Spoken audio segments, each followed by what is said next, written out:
Cinco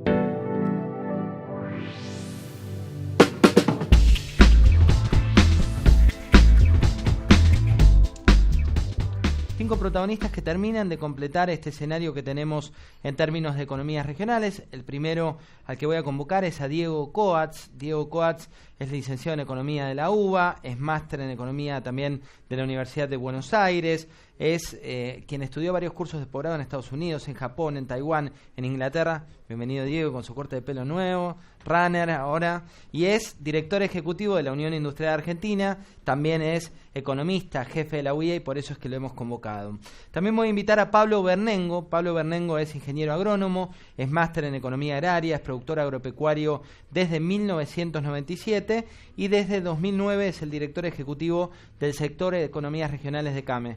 Bienvenido, Pablo. Hola, José. Bienvenido por aquí, por favor. También voy a invitar a Néstor Roulette. Néstor Roulette es ingeniero agrónomo. Les decía, hoy es un día de muchos ingenieros. Es asesor de grupos de siembra, de grupos familiares. Fue candidato a vicegobernador de Córdoba. Padre de 7 varones, no sé cómo hace. Y secretario de Valor Agregado, que es por eso que lo convocamos aquí a Néstor. Néstor, bienvenido. Gracias. Por favor, toma asiento. Allí al centro. Y gracias también por la corrida desde el Ministerio. Le dijeron acá. Por favor, por ser. aquí, donde le han dicho. Y tenemos dos emprendedores distintivos. Uno es José Mourel. José es socio director de MacTec, que tiene a nivel PYME, concretamente una proyección internacional. Está en España. Ojo, están los micrófonos abiertos. Fue también, digamos, antes trabajó en Carwan, trabajó en Cor, en Renault. Es licenciado de Economía y es posgrado en Econometría. Bienvenido, en este caso, José. Gracias, José. Y por último vamos a invitar, pero no por eso menos importante, a Santiago Perea. Santiago Perea tiene un proyecto de huevo líquido que se llama Ovoprot, pero también se ha metido en una cruzada que no es menor, y es el hombre que junto a su equipo está al frente de Cresta Roja, una empresa que fue noticia durante los últimos días. Bienvenido, Santiago. Gracias, por favor. Toma asiento. Bueno, y para el cierre vamos a hablar de economías regionales. Arrancamos con Diego Coats, porque Diego tiene la visión de la industria. La UIA, para quienes no lo saben, nuclea grandes empresas, como se cree, pero también infinidad de pequeñas empresas que están a lo largo de todo el país. ¿Cómo se está viendo hoy la situación, Diego? Bueno, bastante se dijo en los paneles anteriores. Primero, que es algo que estamos todos de acuerdo, Argentina tiene que pasar de ser el granero al supermercado del mundo, pero esto no es tan automático. Lo pongo en un número que para que bajarlo a la realidad. Argentina es el primer jugador en materias primas vinculado al agro. Somos superavitarios en 32.000, 33.000 millones de dólares. Somos el segundo jugador del mundo en este sentido. Brasil es el primero con casi 65.000 millones de dólares. Pero si vamos a alimentos con valor, cuando pasamos a marca, conocimiento, a tecnología, el superávit se reduce a 5.000 millones de dólares. Entonces, pasar de ser el granero al supermercado del mundo requiere un conjunto de políticas con una fuerte articulación entre el sector público, el sector privado, el sector público en todos sus niveles. Y ahí está el gran desafío en un mundo que es muy desafiante porque es bastante fácil exportar materia prima, es difícil producirla, es un poco más difícil, como decía antes, exportar alimentos con valor agregado. Cierro esta primera introducción con el caso que hoy está bastante en discusión, que es la cuestión de China. Hace 5 años exportábamos a China 50% de poroto de soja, recién Iván lo comentaba, y 30% de aceite de soja, la primera etapa de elaboración del aceite. Esto es aceite a granel para alimentar al sector porcino y de alimento elaborado en China.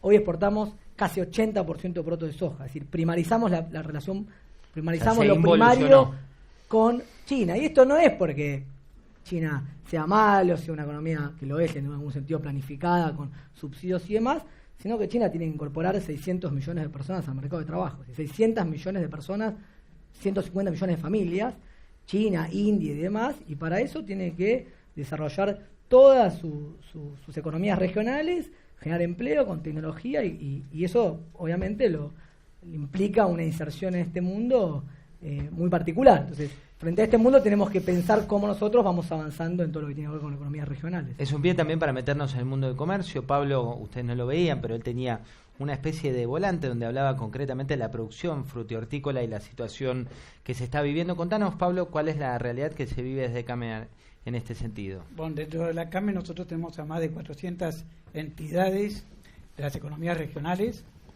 y lamentablemente estamos viviendo una situación bastante crítica. Creemos nosotros de la CAME que el campo no es solo las 4 provincias de la Pampa Húmeda, sino que el 57% de las producciones se encuentran en lo que es la producción extrapampeana y que dan trabajo a más de 900.000 trabajadores en forma directa. Y por ende me parece que hay que prestarle atención, y lo que se vio el otro día, una manifestación pacífica y haciendo visible, que es lo que nos encargamos desde la CAME, de visualizar la crisis que viven, no de hoy, sino desde el 2011, desde la CAME venimos reclamando, digamos, asistencia y, digamos, una mayor inserción en lo público-privado para poder salir y despegar como economías regionales que son. Y es lo que se visualizó en la Plaza de Mayo.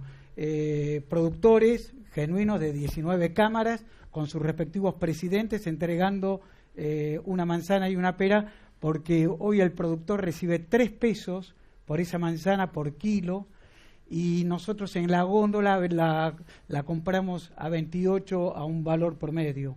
Es decir, eso nos da un 850% en una cadena que está distorsionada. Y lo que nosotros pedimos es que hay que poner los observatorios de precio a funcionar justamente con la idea de saber quién es cada actor, y hay alguien que se está llevando una renta inapropiada. Hay un disparador que nos da en este caso Pablo, pero también la idea de este cierre con interlocutores muy distintos tiene que ver con lo que llamamos valor agregado. Y por eso cuando convocábamos, por un lado Diego nos hablaba de esta involución que se da en algunos de los rubros, Pablo nos contaba la situación de los productores, y dentro del panel, como les decía, está uno de los representantes de lo que es la Secretaría de Valor Agregado, que a diferencia del ministro Rogelio Frigerio no reporta al Ministerio de Interior, sino concretamente a Ricardo Burjaile, que es el ministro de Agroindustria. ¿Cuál es el análisis que hace de esta situación?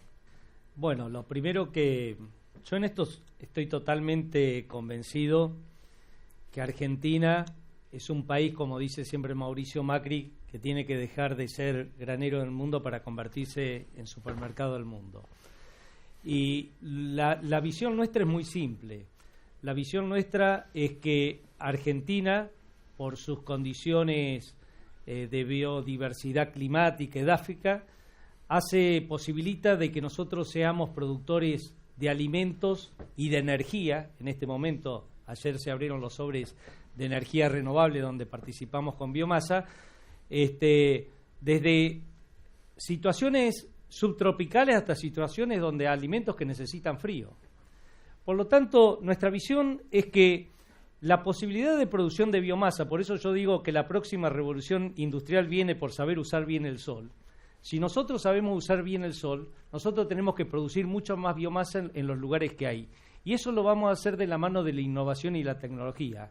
A mí me impresiona que digan, hay gente de las economías regionales que tiene mucha edad, gente que se está quedando en el campo con mucha edad. Yo vengo de la Pampa Húmeda, y lo decía en febrero cuando fui a la FAO y que venían los europeos y me decían eso, se nos están envejeciendo nuestra población en el campo. Y yo le decía, es porque no está de la mano de la innovación y la tecnología.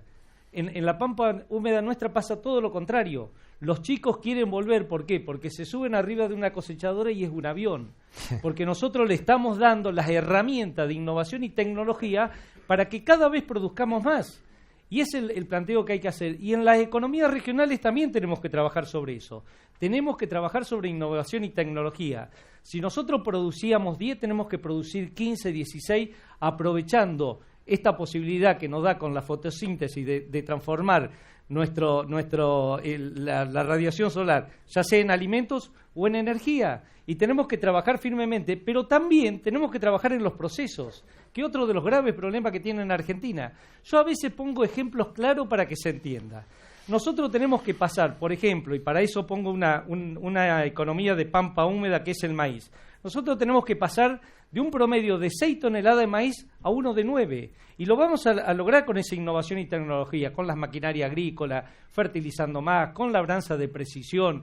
Lo vamos a lograr con todo el tema biogenético, cosa que tiene nuestra Secretaría. Lo vamos a lograr. Ahora, si yo le doy de comer esas 6 toneladas a 2 madres porcinas que producen 5 lechones cada una, es decir, 10 lechones por año, tengo un inconveniente. Yo voy a tratar de ir de los 6 a las 9 toneladas, pero tengo que dárselo de comer a 3 madres que me producen 30 lechones por año, no 10. Entonces, yo de una hectárea de maíz, lo que estoy logrando, en vez de lograr 20 lechones, voy a lograr 90 lechones. Eso es lo que tenemos que hacer.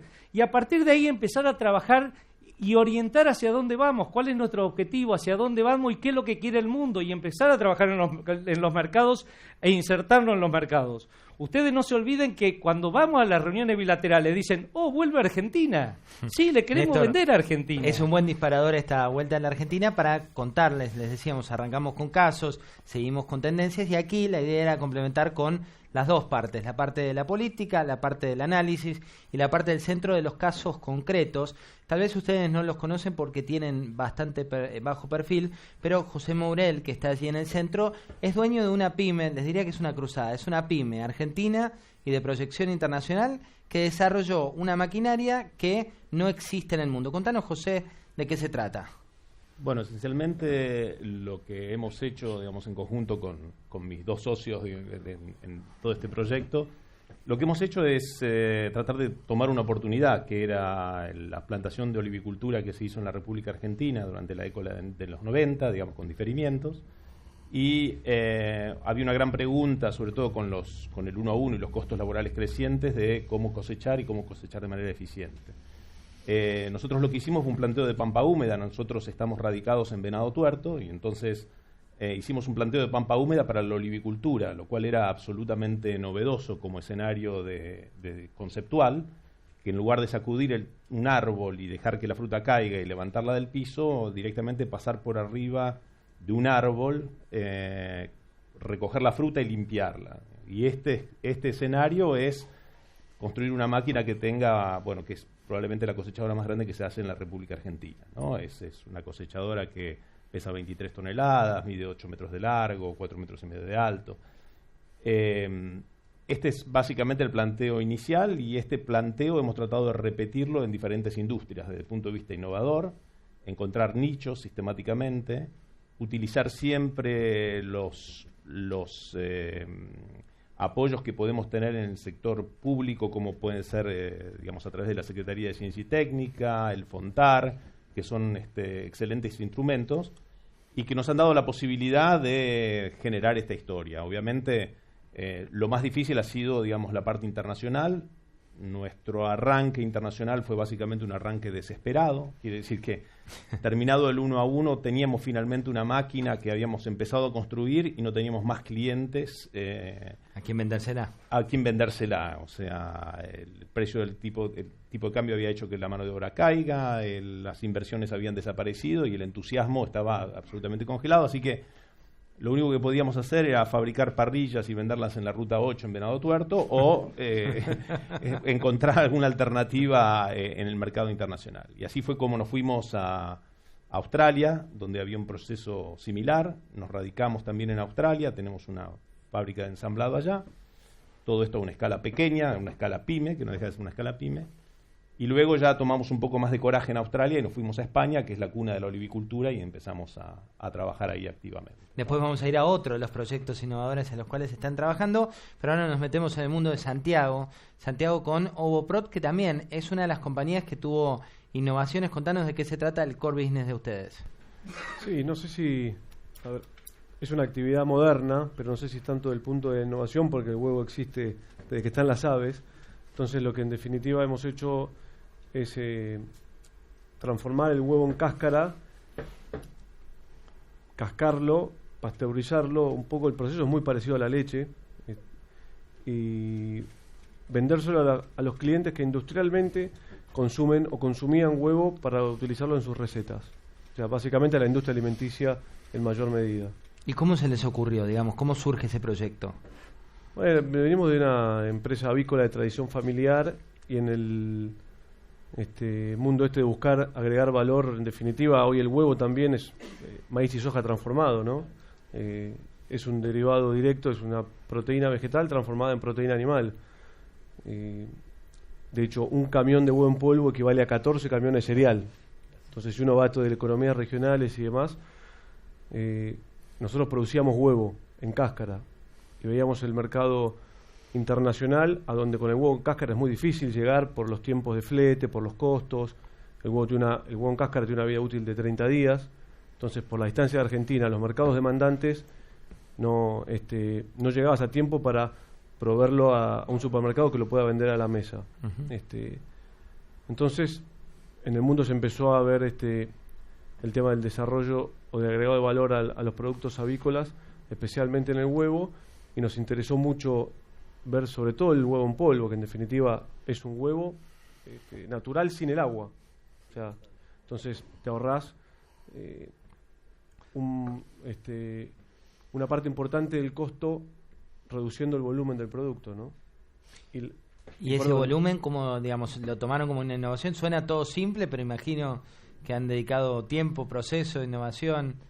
Sí, definitivamente tomó muchos años, no había una experiencia tan grande en el mundo como para tomarla, entonces mucho prueba y error, mucho viaje, mucho visitar plantas alrededor del planeta, Estados Unidos y Europa básicamente liderando esta transformación, ¿no? Pablo, yendo a la transformación, hoy veíamos unas realidades de las economías regionales, en algunos casos muy optimistas, con la resurrección de algunos sectores, y en otros lo que te está mostrando en la foto no es similar a la película que se plantea. Digo, en el caso del comercio a nivel nacional, ¿cómo es la fotografía hoy? A ver, nosotros aplaudimos y creo que la sensación que queremos es justamente insertarnos, tener rentabilidad. Hoy lo que los sectores nuestros están pidiendo es rentabilidad. Sin rentabilidad, el valor agregado que Néstor reclama es imposible de tener acceso. Entonces, todos nuestros complejos quieren justamente innovar, tener tecnologías apropiadas y demás. Hoy es más, el arraigo del productor agropecuario de las economías regionales, es cierto, está con edad avanzada. ¿Y por qué? Porque si no hay rentabilidad, las nuevas generaciones no quieren quedarse, no le ven un incentivo. Y en eso me parece que el Estado, como bien lo dijo Frigerio, tiene que actuar. Hoy no puede ser que un producto que nosotros tomamos en góndola que vale 100 pesos, 40 son impuestos, y después si pasamos esa tarjeta de crédito cuando pagamos el changuito, lamentablemente 3% se nos va en una comisión de tarjetas, donde es un trámite netamente electrónico y hay alguien que se lleva un 3% de nuestro producto. Y ese producto, Diego, desde la industria sale y también hasta que llega al comercio tiene en esa cadena varias disposiciones, varias presiones. Vos lo decías al inicio, la presión tributaria es muy fuerte, pero vos sos economista y no es fácil salir de un contexto en el cual las cuentas no te dan y hoy se le pide absolutamente todo para ordenar esas cuentas, ¿no? Sí, soy economista, me gusta estar en este panel tan diverso porque los economistas fabricamos PowerPoints y papers, entonces es bueno bajarnos un poco a la realidad. Por eso es la idea de poner casos. La parte positiva es economía y economía real, para la redundancia. No, a ver, para tirar algunos números y bien técnicos para mostrar el panorama que estamos, por cada peso que se presta en una provincia relativamente pobre, el NOA y el NEA, se prestan 31 pesos en la ciudad de Buenos Aires. Entonces, primer punto, tenemos un gran problema del mercado de crédito. Si no federalizamos la cuestión crediticia y los mercados financieros con tasas competitivas y con más volumen, estamos en un problema. ¿Qué correlato tiene esto? Hablando de las pymes y las economías regionales, Ciudad de Buenos Aires hay 25 pymes por persona aproximadamente. Vas a una ciudad del norte del país, hay 300 por persona. Entonces, cuando uno dice que el 70% de la inversión privada son 3 provincias, digo, ahí vienen todas las brechas sociales, regionales y de productividad. Si tenemos un problema crediticio, un problema de cantidad de empresas, nos faltan emprendedores y empresas en las regiones más pobres, la inversión se termina haciendo en 4 provincias y, por lo tanto, el empleo formal, con alta productividad, con conocimiento, se hace en estas provincias. Entonces, tenemos claramente un problema de desigualdades regionales muy grandes en el país y atrás de eso hay brechas de productividad y atrás de eso hay brechas de conocimiento. Salir de esta problemática de 40 años no se resuelve de un día para el otro. Hay que cambiar el chip, se requiere política industrial o política de desarrollo de valor agregado. Y esto no es ciencia ficción o mala literatura, para que no se enojen mis amigos de letras, sino básicamente recuperar un sistema tributario que incentiva la agregación de valor.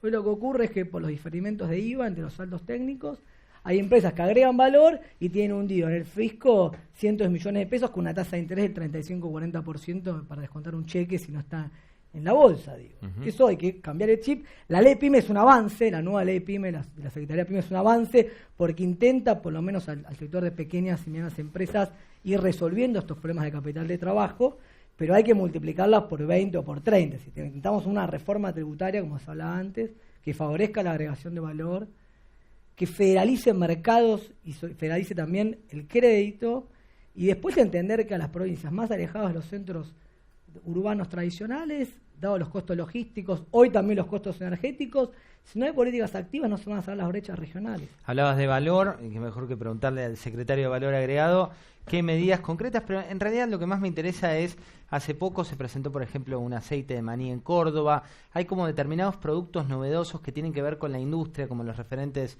que tenemos aquí. ¿Qué productos novedosos le han ido presentando en los últimos días? Mirá, nosotros tenemos dentro de nuestra subsecretaría de Alimentos y Bebidas, tenemos los sellos de calidad, digamos, denominación de origen, alimentos argentinos, alimentos orgánicos argentinos, y bueno, constantemente tenemos la Comisión Nacional de Alimentos junto con Salud, y constantemente estamos trabajando en todas estas propuestas de innovación, por ejemplo, aceite de soja oleico, un ejemplo claro, la posibilidad que los productores, teniendo en cuenta la producción de la agricultura familiar, los productores de agricultura familiar tengan la posibilidad de un protocolo para poder vender directamente como productor hacia el público, hacia el consumidor. Tenemos otros productos en todo lo que es innovación tecnológica de la mano de la biotecnología. Yo le decía a la gente, vos fíjate lo que nos pasa a nosotros, tenemos por un lado biotecnología y por el otro lado la agricultura orgánica o el orgánico en general, y no son contrapuestos, son complementarios. ¿Por qué? Porque nosotros lo que tenemos que hacer también es preparar el alimento que quiere en el mundo. ¿Qué es lo que se va a consumir en el mundo? La otra vez, hablando con un exportador de lácteos, me decía, yo llevaba el queso a China con una horma de 200, 300 gramos, y cuando llegaba a China me decían, en China se comen 10 gramos por día, 20 gramos, entonces ese queso le quedaba un mes, 2 meses en el heladero y molestaba. Bueno, son las cosas que tenemos que trabajar. Hay que trabajar mucho el mercado. Que haya que aprender esas cuestiones que... Exactamente, porque Argentina se había aislado del mundo. Yo en esto quiero decir que una vez que se acomode la macroeconomía, cuando se hablaba de inflación y todo eso, una vez que se acomode la macroeconomía y que gracias a Dios se está acomodando, tenemos que hablar sobre la mesoeconomía, empezar a trabajar sobre competitividad. Para mí hay 3 puntos que son fundamentales, que son infraestructura, porque de pronto decimos, la logística está caro. Y yo digo, bueno, los camioneros se estarán llenando de plata. Vos vas a un camionero en mi pueblo, que soy al sur de Córdoba, y dice, y ando más o menos. Pero ¿qué pasa? Las cubiertas las tengo que cambiar cada 100.000 kilómetros, cuando el mundo la cambia en 200.000, 300.000, y es culpa de la ruta que están rota. O el seguro, por la alta siniestralidad que hay en Argentina, es uno de los más caros del mundo. Bueno, eso te da competitividad. Entonces, tenemos que trabajar sobre infraestructura para competitividad, cambiar la matriz de transporte, trabajar fuertemente en eso, como recién lo explicaba Rogelio Frigerio. El otro punto, la presión impositiva. No hay duda que nosotros vamos a trabajar sobre la presión impositiva. Lo que pasa es que tomamos un gobierno con una situación real de un 8% de déficit. Entonces, una vez que nos acomodemos, ya se está hablando de bienes personales, del tema de los impuestos de distintas provincias. Se va a trabajar firmemente sobre eso, no hay duda. Y el otro punto, que es fundamental, es el tema crediticio. Nosotros creemos que el tema crediticio, por más que nuestra Secretaría está subsidiando al 22% menos el 6% para inversión productiva a 5 años con 4 de gracia, la tasa es muy alta. Es una realidad, es una tasa que hasta mí como productor digo, ¿la voy a tomar o no la voy a tomar? ¿Qué va a pasar? Y eso te hace todo un sistema de incertidumbre. Cuando trabajemos sobre estos 3 puntos que los estamos haciendo y que pronto yo creo que vamos a estar regularizando todos estos puntos, ahí entra a jugar otra Argentina que entra a jugar el último punto, el cuarto, que es empezar a buscar mercado, porque yo puedo tener muchísimos lechones, pero no voy a saber qué hacer con los lechones. Por lo tanto, tengo que empezar a buscar otro mercado para empezar a venderlos. Cada vez que decís lechones, inmediatamente me da hambre, me da ganas de irme al campo, de empezar... No, pero no, vamos a volver a la provincia de Buenos Aires, porque recién hablábamos un poco con Santiago del tema de las expectativas y lo que estaban haciendo con huevo líquido como una de las innovaciones. Pero como si le faltaran desafíos ¿qué es lo que hicieron con Cresta Roja? Que era un tema simple, ¿no? Ustedes lo habrán visto en las noticias, lo habrán visto por todos lados. Dijeron, bueno, tenemos un temita más para sumar.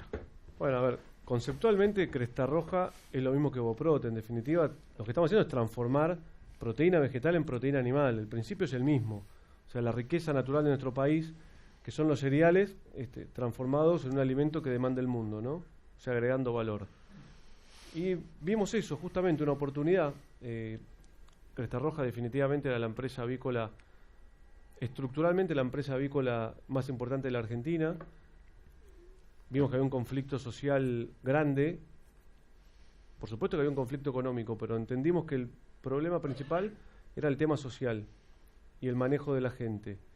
Ahí vimos una oportunidad y bueno, decidimos emprender y meternos en el desafío para ver si podíamos de alguna forma reestructurarla y volverla a llevar a donde la empresa se merecía, ¿no?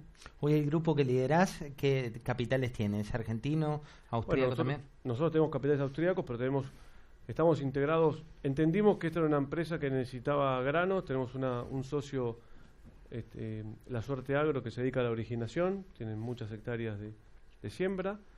Tenemos otro socio que se dedica a la producción avícola, que es Tanacorsa, y nosotros que estamos en la parte de la industria. Entonces creo que la combinación de los tres factores claves que tiene cualquier tipo de empresa que es netamente de conversión, como se llama, de vuelta, en proteína vegetal, en proteína animal, con estas tres patas cubiertas, entrar a emprender el desafío. Emprender es otro de los desafíos que tuvo José. Él nos contaba el tema de los olivares, o mejor dicho, de la oportunidad que había en Argentina, la oportunidad que había en Australia, la oportunidad que ahora hay en el gran mercado que es España. Pero como si fuera poco, los limones, hoy veíamos en el ranking de producción y las economías regionales, la Argentina tiene un lugar más que destacado. ¿Y ahí apareció otro proyecto? Sí, correcto. Fue muy interesante. Bueno, en este caso ya habíamos hecho algunos pergaminos y nos vinieron un poco a buscar, así que fue muy afortunado. Y el sector limonero tiene también un problema de competitividad, de mano de obra, digamos, generalmente representa entre el 40 y 50%, digamos, del costo de recolección. Y tenían la iniciativa de poder empezar a resolver y atacar este problema. De modo que hicimos un acuerdo con una de las firmas líderes en el sector y hicimos un plan de trabajo a 2 años. Y en ese plan de trabajo a 2 años dijimos, el primer año tendremos un primer par de productos, hicimos 2 productos diferentes y vamos a trabajar en ellos, y el segundo año habrá que corregir la poda, habrá que hacer una cantidad de ajustes, digamos, ya más la parte agrícola. La mecanización es un baile de a 2, ¿no? Es un tango, cada cual tiene que mover un poquitito las fichas, nosotros la parte mecánica y ellos la parte de cultivo, ¿no? Y bueno, y con esto se realizó en la República Argentina la primera cosecha mecánica de limón en el año 2014 y 2015, ¿no?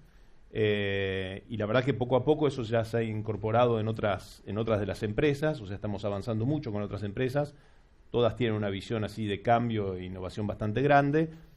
No necesariamente con los mismos productos ni con el mismo enfoque, lo cual da, digamos, un cierto espectro de alternativas. Y ese es el tipo de proyectos donde nosotros nos sentimos muy desafiados, muy cómodos, y sentimos que es el tipo de proyectos que podemos desde la República Argentina mejor aportar desde el punto de vista industrial, ¿no? Porque nos da sistemáticamente, hemos tenido un país muy desordenado desde el punto de vista de la macro, desde el punto de vista, digamos, cada tanto estamos volviendo a corregir todas las cosas que hicimos mal. Entonces, con ese tipo de perfil es muy difícil en el ámbito industrial poder lograr sistemáticamente la estabilidad necesaria para poder crecer de manera consistente. Entonces, creo que básicamente la innovación y encontrar nichos de mercado es el vehículo que nosotros hemos encontrado como para decir, morigeramos y de alguna manera balanceamos lo que es el proyecto de crecimiento y nos permite conquistar mercados externos, lo cual es extremadamente complejo, pero que es una de las vocaciones más importantes que tenemos. Queremos que todos los productos que podamos hacer sean de alguna manera una innovación a nivel mundial y que permitan, digamos, un crecimiento grande. Entre otras cosas, para que la gente que viene detrás nuestro cuente ya con la historia de una empresa argentina que hizo las cosas bien o es innovadora, etcétera. ese es un legado muy importante a construir en todos nuestros proyectos industriales. La idea de inspirar, decís, al que viene. Inspirar y, por otro lado, generar crédito en todos los países que nos miraron con las caras de decir industria argentina, sí, y con cierta cara de escepticismo y ese tipo de cosas, que puedan empezar a decir, no, si hemos visto proyectos innovadores, haber caído con cosechadoras de olivos en España, que es el líder mundial de la olivicultura, y haber cambiado completamente el paradigma, da una oportunidad enorme para cualquiera que quiera meterse en la industria, de decir, sí, hemos visto y hemos confiado, y esta empresa se ha portado bien y han hecho bien las cosas. Eso yo creo que es un gran capital cultural y empresarial que hay que construir y defender, ¿no? La última, y a modo de cierre, va a ir para todos. Ustedes saben que cuando convocábamos a este seminario, cuando queríamos analizar economías regionales, lo bautizamos con una cuestión casi aspiracional de la resurrección de las economías regionales. Me gustaría, para cerrar de manera optimista, Pablo, que nos digas cuál es la gran oportunidad que tiene la Argentina en términos de economías regionales. Nosotros desde CAME tenemos una gran expectativa ante la ley PYME. Hemos participado, hemos trabajado, hemos elaborado, hasta hemos hecho nuestro propio proyecto en su momento con el proyecto de las economías regionales, y creemos que eso va a calzar, digamos, para que la PYME pueda tener un despeje acompañado siempre con el Estado. El Estado se tiene que sentar en esas cosas donde existen abusos. Hay concentración, la vieja administración nos ha dejado una concentración en muchos complejos agroindustriales y tenemos que tomar partido. Es decir, no podemos tener un Estado ausente para volver a mantener equilibrio en los sistemas productivos nuestros. Diego, ¿tu cierre? A ver, yo creo que hay dos temas de agenda muy positivos para recuperar el crecimiento, porque como decía José, hay que mejorar la productividad, hay que mecanizar, y eso implica también el desafío de mejorar la productividad creando empleo privado formal.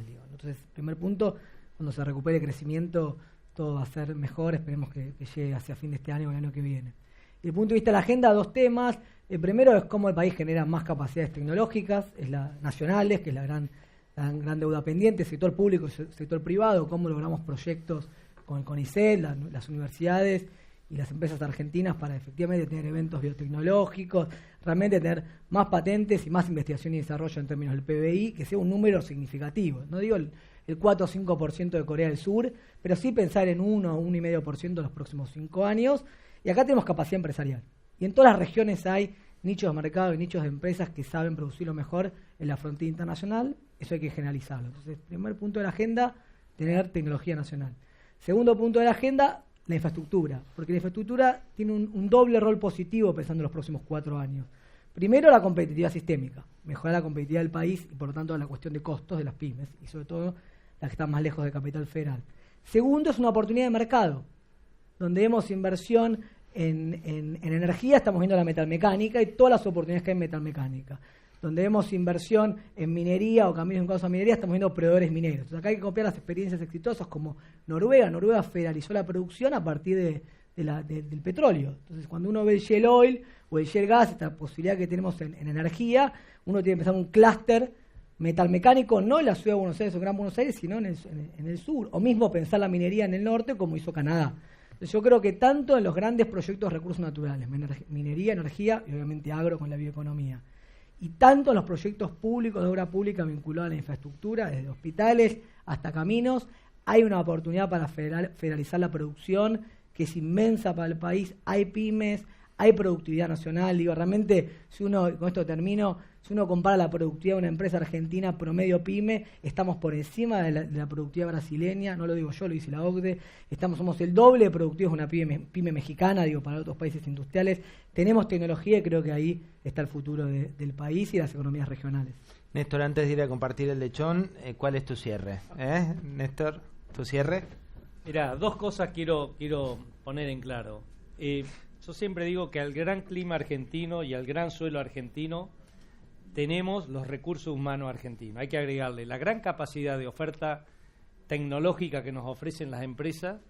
Realmente yo me encontré, por ejemplo, ahora con cosechadoras de té, con implantadoras de azúcar, de caña de azúcar, con la cosechadora de olivos. Realmente la capacidad que hay en la Argentina, los recursos humanos para hacer estas cosas es algo muy importante. Y la gran capacidad de absorción tecnológica del productor argentino. Cuando nosotros, un productor argentino, le ofrecemos la tecnología, la abraza rápidamente. El ejemplo claro es la siembra directa, que tenemos el 99% de siembra directa, una siembra que de alguna manera es el sello verde que nos representa en el mundo por la capacidad de absorción de carbono, por emitir menos, por muchas cosas. Eso por un lado. Y por el otro lado, tengo una buena noticia para los de la economía regional y los que somos del interior productivo. Que la biomasa es muy difícil de transportar. Entonces la tenemos que transformar en origen, no tenemos otra. Es decir, no es lo mismo transportar un alimento de $200 al puerto que transportar uno de $1.200, $1.300, $5.000 o $6.000 la tonelada. Ese es el planteo que nos tenemos que hacer.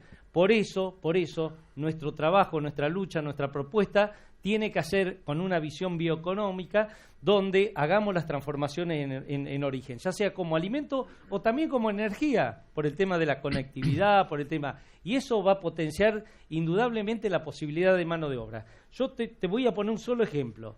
Hoy en Argentina estamos consumiendo 130 gramos de verdura, de frutas y verduras por día por habitantes. Cuando la FAO nos dice que lo ideal sería 300 o 400 gramos y cuando el mundo tiene un promedio de consumo de 200 gramos. Si nosotros vamos al promedio del mundo de 200 gramos, estamos consumiendo 80 gramos más por día por habitantes en la Argentina, que son 25 kilos por año, que multiplicado por las 44 millones de personas son 1.200.000 toneladas más de frutas y verduras. ¿Sabes cuánto podemos dar de mano de obra?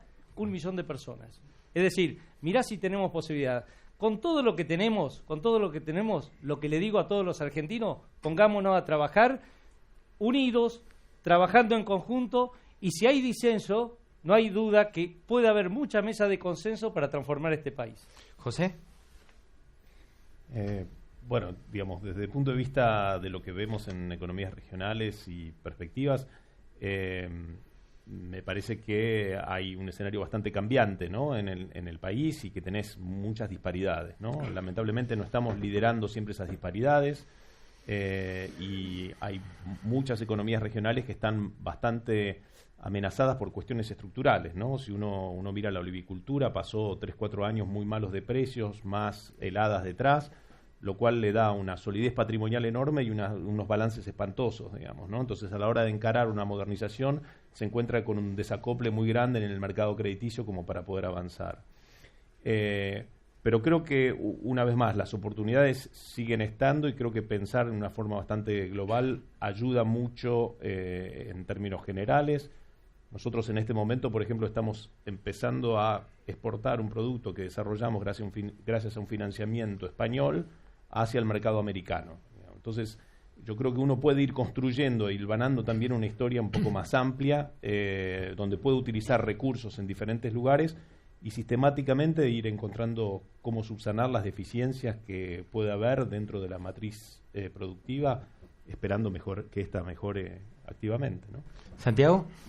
Bueno, agregando un poco, porque creo que toca todos los temas, partiendo desde la competitividad, creo que es lo más importante. Nosotros somos una empresa de corte netamente exportador, con lo cual vemos el potencial argentino, sobre todo para los productos de mayor valor agregado, que son los nuestros, en definitiva, que es agregar valor en origen al grano, en un mundo cambiante, con un petróleo en alza o a precios elevados comparativamente a los últimos 50 años.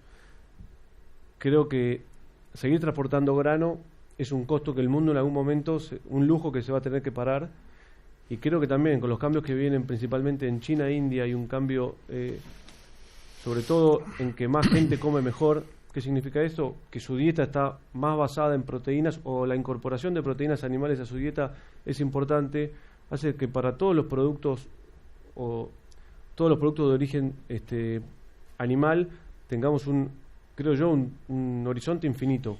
Realmente sí, siempre y cuando tengamos competitividad, acceso al crédito y todo lo que ya han dicho. Aquí Horizonte infinito podría ser el título de la charla. Estuvimos 3 horas y media diagnosticando cómo están las economías regionales. Arrancamos con casos concretos, el caso de los cítricos, donde Francisco Dopico nos planteaba desde Coca-Cola cómo se compraban estos cítricos, que a su vez los productores reclaman por la cuestión de fondo, y él decía es algo que tiene que cambiar y seguramente cambie. Después nos metimos en el mundo de las energías renovables, donde el potencial pasó a una realidad después de la última licitación que fue anunciada por el ministro Aranguren. Seguimos por el detrás de escena que nos presentaba Francisco Paco Heredia, desde aeropuertos que están en el sur del país, desde zonas francas que tienen una nueva regulación, desde un escenario que va a ir migrando y que inclusive incluye a los free jobs como una de las cuestiones que se conoce poco, pero que blanqueaba respecto de cuáles son las características. Seguimos por una empresa que está en Tierra del Fuego como sede principal, pero que se reconvierte al mundo de los alimentos como una idea de nuevo paradigma. Y después nos metimos en el maíz que estaba agonizando, según palabras del propio experto, y que a partir de ahora va rumbo a un nuevo récord. Después tuvimos la suerte de meternos con Rogelio Frigerio, el ministro del Interior, y él nos decía, preguntá lo que quieras, estoy abierto a responder. Esto no pasaba en la edición anterior, la que tuvimos el año pasado, donde eran invitados como siempre, todas las autoridades, todos los ministros, pero no nos pasaba que nos dijeran, yo voy, respondé, hago un lugar en la agenda, me comprometo, estoy, y háblame desde las internas de Pratgay o no internas de Pratgay hasta lo que viene en economías regionales con una agenda abierta que seguramente ustedes van a poder valorar. Después el panorama económico, presión tributaria vuelve a aparecer en escena, nos anticipaba Frigerio que va a haber novedades al respecto. Seguimos por la competitividad, con los rubros, con los problemas que tiene la Argentina, un lugar austral. Se invirtió poco en trenes, se invirtió mucho en cuestiones que tienen que ver con el transporte terrestre, pero no en infraestructura, y ahí aparece otro de los desafíos que planteaban los economistas, que también fueron optimistas respecto del futuro. Y cerramos con una perspectiva de horizonte infinito, con el comercio, con una situación particular, pero con la buena noticia de las expectativas de la ley PYME, con la industria sentada al lado del comercio, que no fue casual la elección, y muy cerca al campo, que ahora ya dejó de ser un commodity y empieza a ser valor agregado, y nos metimos con dos personas que van a contramano del mundo, invierten, apuestan en una Argentina que muchas veces no les da ninguna ayuda. Muchísimas gracias por habernos acompañado.